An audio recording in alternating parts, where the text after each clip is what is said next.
Hello friends, Heidi here from Rain Country. God is good all the time. And today I've been powdering up some of my garden produce that I had dehydrated from previous years, partly to make more room in my pantry and just get things downsized, but also because I find that with certain things I have a lot more uses for them powdered up than I do in their more whole forms, such as dehydrated apples. I have apples that, these ones in particular, go back to 2015. I just don't work through them fast enough because though I like dried fruits, dehydrated apples are probably one of my least favorite to snack on. Sometimes I like them, but the reason I like to keep some of them like this is because they are great in making apple pies and crisps.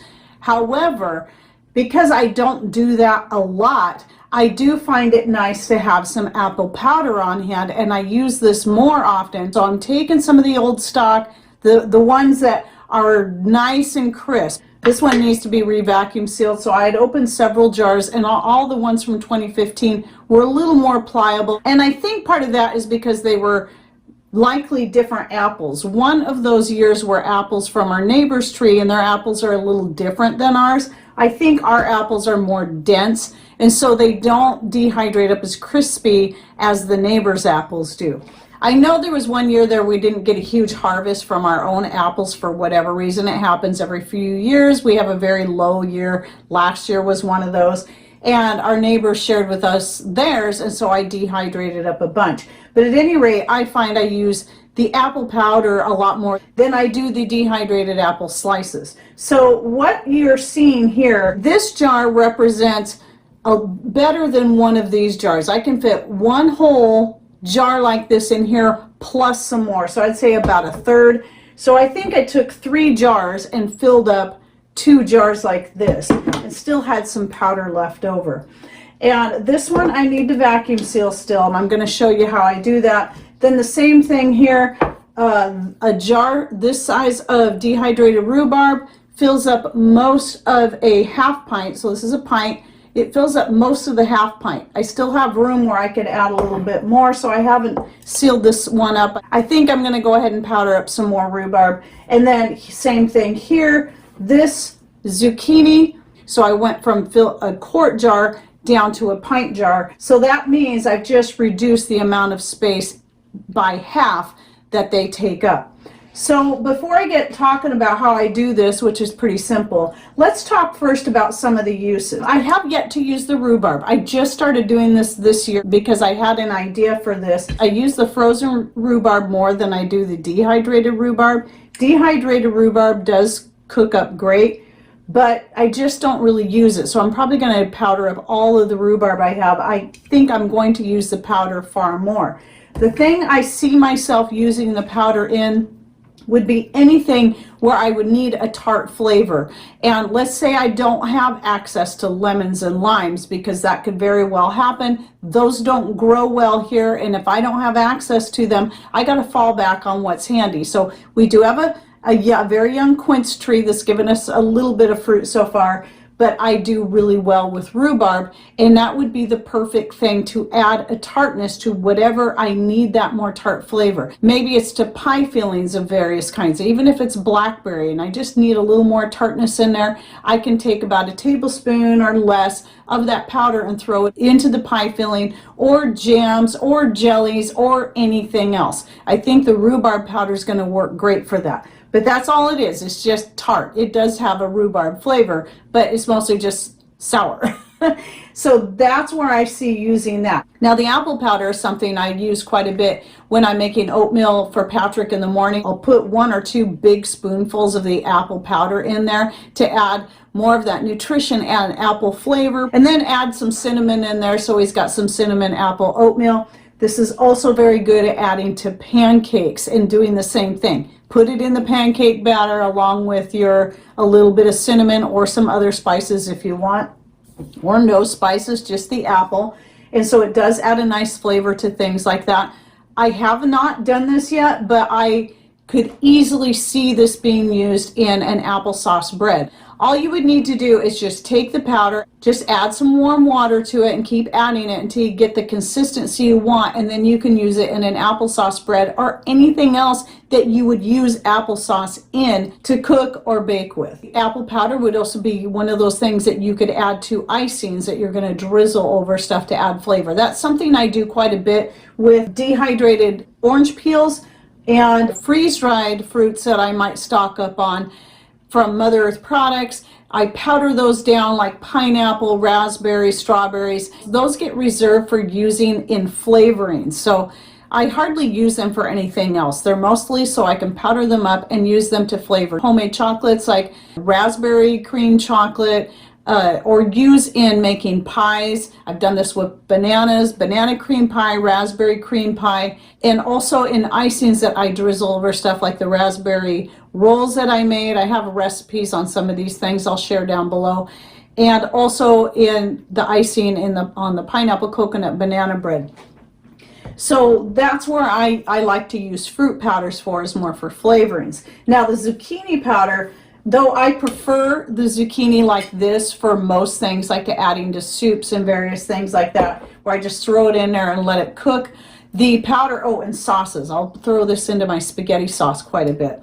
But the powder is really great for adding to breads. So this doesn't have to be sweet breads. It can be, but it's also good in yeast bread. So I've used it to make hamburger buns. As you can see here, I've added the what I call Z powder to that, and also just to regular yeast loaf bread, because zucchini is one of those things that it's such a mild flavor, it will go well with anything. I've also used it in pancakes. Now, because I leave the skin on my zucchini when I dehydrate it up, it does make the powder a little bit green, so that means your bread, your pancakes, and so on can have a bit of a green hue to them. Now, if you're one that's into making smoothies, any of these powders, the orange, the apple, the rhubarb, the zucchini, or whatever else you want to dehydrate up and then powder, will go great in any kind of smoothie you're going to make, or even your own homemade ice cream. And so right there's just a few ideas where you can take those powders and use them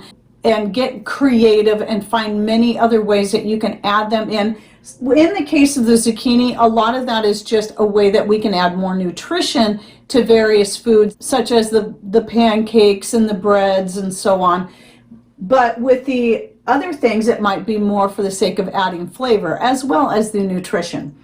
So obviously you want to dehydrate up your stuff and get it as dry and crispy as you can, because like the apples here, this one's from 2015, I opened up and realized they're just too pliable. I did go ahead and try to powder some up, and just as I thought, they did not powder up well, so I just threw those out to the chickens. But these still taste great, even though they're from 2015. They've been vacuum sealed all this time. They still taste great, and they'll still work great in making a dried apple pie, which I do have a video out on that. I've also used them in making like a topping for pancakes, where I cooked up the apples and then put it on top of the pancakes along with some homemade whipped cream. But you can make fruit crisps, anything like that, just simply by cooking up the apples in either water or juice. It can be apple juice, or it can be juice of any kind to add flavor to that. In fact, one thing I really like is cooking apples in cherry juice. So if you're making a pie out of it, I made fried apple pies one time, and using cherry juice to cook the apples in first, so they tasted more like a cherry pie. They were so good. So anyway, how I do it, it's just easy. I just use my regular Oster blender. You can see this has just got a bunch of powder in it. Right here is zucchini powder. So I find when I go to powder anything, it's all going to depend on the item you're powdering. Like here I've got some orange peels and, you know, the apples, the zucchini, whatever it is, rhubarb. I would say only put up to a pint of the dried material in at a time if you're just talking about a regular blender. Now, I know people have Vitamixes and NutriBullets or whatever those things are called, all these different types of blenders, and some can handle things differently than others. But for just your standard blender like I have, and I love my Oster, I find not putting more than a pint at a time is good, because otherwise you get too much in there and it's not all going to powder up evenly. So no more than a pint. A half pint's good too. And usually I can just turn it on, let it run for 30 to 60 seconds. It also depends on the item that I've got in there, how long it needs to powder up. And then I'll check it, maybe stir it up a little bit with my chopstick to see if it's all powdered up well. If it needs a few more seconds, let it run a few more seconds. And then when I'm ready to actually empty it into the jar, the first thing I do, let's say the lid's still on here, is I'll tap it down a little bit. That'll knock a lot of the powder off the lid and off the sides.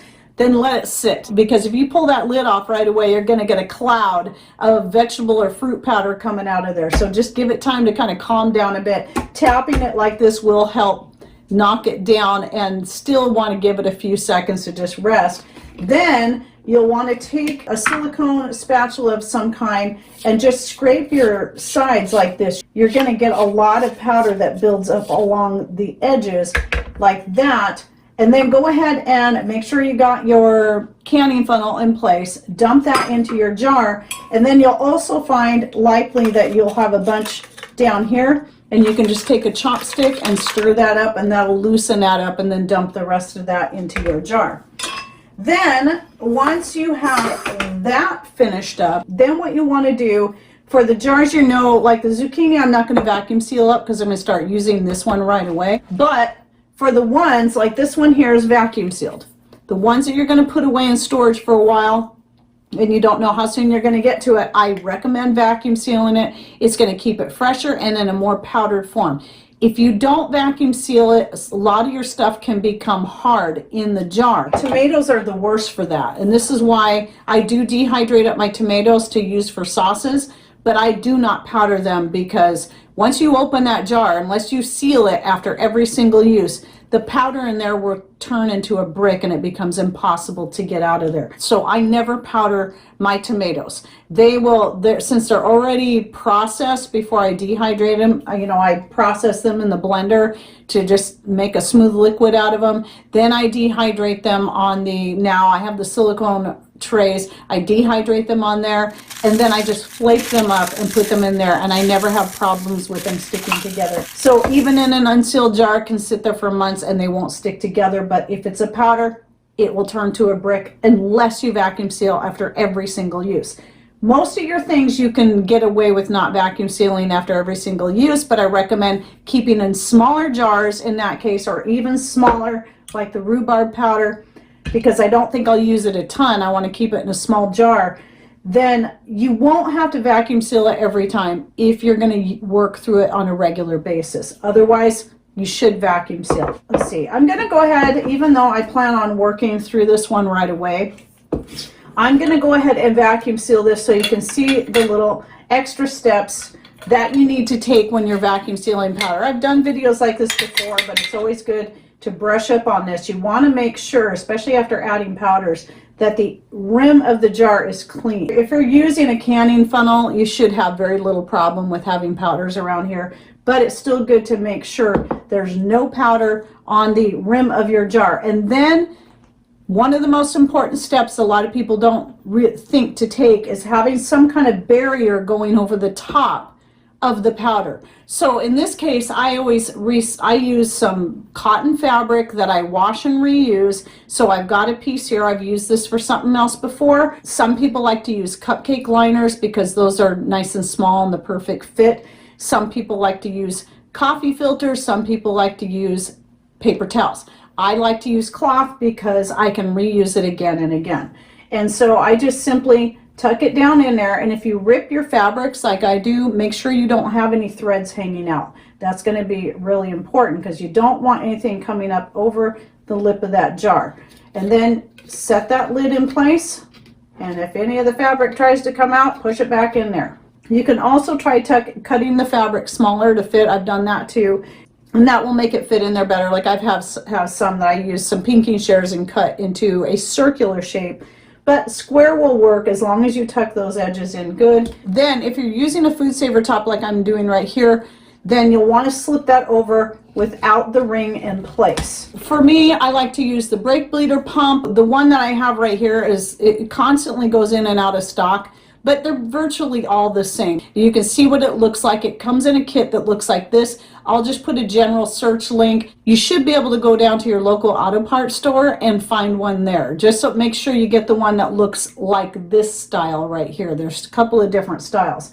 So when I'm using the Food Saver tops like this, I simply take the tip that looks like this. There's other ways you can do it, that you can put it in there where you snap it in place, like taking an old recycled Food Saver accessory hose. It's just the right size that you can jam it up inside of the brake bleeder hose, and then that will work, and then you can snap it in place if you don't want to hold it in place like I do.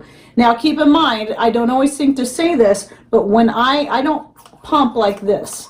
Okay, that's very tiring, especially if you have arthritis or any joint issues with your hands. I always rest it against a hard surface like this and pump downwards. So the grip you see that I have on it is simply me holding it, and then I just press downwards, holding the tip there firmly in place. You're going to keep pumping it. You can go until it stops, the needle stops moving. I used to go to about 400 or 15, but now anymore I typically go until it just slows way down or stops moving, and that should have a good seal right there. And I always test it by picking it up like this to make sure that it is sealed, and then I still like to put my band in place just in case, the off chance this comes unsealed. If you don't have the band in place and you go to grab that jar, that everything's going to go flying everywhere. So it's still best in this case, remember this is dried, not canned stuff, to go ahead and put that band on nice and snug. It doesn't have to be super tight, just snug. And that's good to go back in storage for long term. Just like the dried apples, those ones are from 2016. They're still good. The powder, it's going to lose its nutrient value faster than when you leave it in a more whole form like this. So that's another reason why I wouldn't want to powder up everything. Just have a couple of jars to downsize. But if you keep them in a cool, dark place, that will really help preserve their nutrient value, and they can last for years. Now you can see I have a second brake bleeder that I just keep hooked up to my chamber, because sometimes it's a pain getting that hose undone from the chamber. So if I was going to do, let's say this right here needs to be resealed so I can put it back in storage. In this case, you don't put it in the chamber like that. You have to put a band on, but you put it on very loosely just so that the jar starts to turn. You don't want it any tighter than that. If you go any tighter, then it's going to have too much pressure on the lid and it won't pull the air out of the jar and you won't get a seal. So I carefully lower that down. This is a quart jar that I've got here in a quart chamber. Down into the chamber, put the lid on, tighten it down all the way. You should actually be able to pick up that chamber by the lid without it coming off. And then the same thing applies. It takes a little longer because you're having to pull out the air out of the chamber as well as out of the jar. You just keep pumping until you get to that same point where that needle stops moving. And one thing is, I noticed my needle, when I stopped pumping it, it was losing pressure. So that told me that I didn't quite have this on tight enough, so I tightened up the lid and now it's doing just fine. You want to make sure that needle is moving, and that is best if you can get it up to where it says 15 or 400, depending on what number you're looking at. You want to at least get it up to there, and if you can get it farther, that's great too. But if the needle stops moving, you can't, and you keep pumping and it's not going anywhere, then you probably got it good enough. So let's check that. I heard air escape when I opened that, undid that lid. Pull out the jar, remove the band so I can test, and sure enough, it is sealed. And if you're curious, Patrick does make these. We've sold quite a few of these since people asked Patrick to start making them and putting them on this store 2 or 3 years ago. And so we do sell them on our store. We also have the half-gallon chamber. It takes a long time to pump that one up. It's much bigger and it's much more expensive. And the reason it's twice as much in price as this one, some people don't get this, is that the parts are twice as much. So, and there's more time that goes into making those because of their size. Those are a couple different ways you can vacuum seal. You just got to remember, whenever you're doing powders, you have to have a barrier over the top of the powder. It doesn't matter what it is. And again, they should last for years if stored in a cool, dark environment. That dark environment can simply be an old bedroom that you've converted into a pantry that you got heavy drapes over. It could be putting those things in boxes and then keeping that room fairly unheated. Just enough heat to keep it dried out in there is all you need. That should last for years. So anyway, I think that was it. I think I covered everything I wanted to cover in this, but if you have any questions, go ahead and put them down below. Even if I don't get a chance to answer them, I'm sure one of my many other followers can come in and answer your questions for you. So just one way that you can make more use out of your dehydrated produce and make more space in your pantry for the new stuff coming in. Oh yes, and please share with us, what are your favorite kind of things to powder up and how do you use them in various things? All right, well, thanks for watching. Take care and God bless.